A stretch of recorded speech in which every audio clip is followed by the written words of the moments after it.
Can you tell me how to create your own Android app?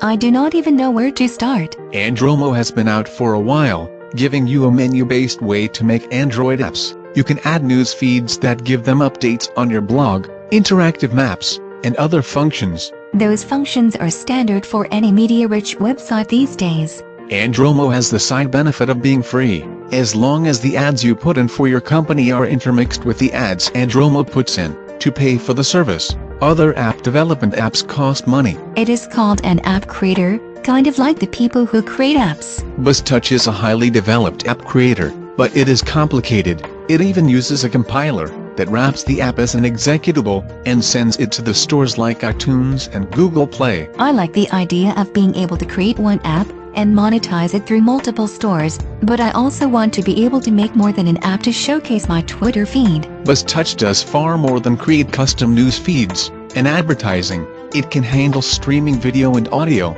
a solution for those whose podcast tries to run in Adobe Flash. I know Adobe Flash does not work on a lot of mobile devices. BuzzTouch can handle images and let users add content, whether it is rewarding people for taking pictures of themselves with your product, or sending them a daily cute cat photo of the day. I've heard jokes that the robots thought they needed an all-immersive reality to contain us, not realizing Grumpcat and this kin were enough. MIT App Inventor is an open-source drag-and-drop method for creating apps and releasing it to the public. I've heard of MIT OpenCourseWare, essentially free versions of their most popular classes. MIT App Inventor is free right now, though they're asking for money. Kind of like Wikipedia's constant begging. If you do not want these free and cheap, but subsidized by charity or ads models, you can go to android.com and find classes on how to build your first app. That does not mean it has the resources I need to do so. The developer site on android.com gives you the information on how to download Android Studio,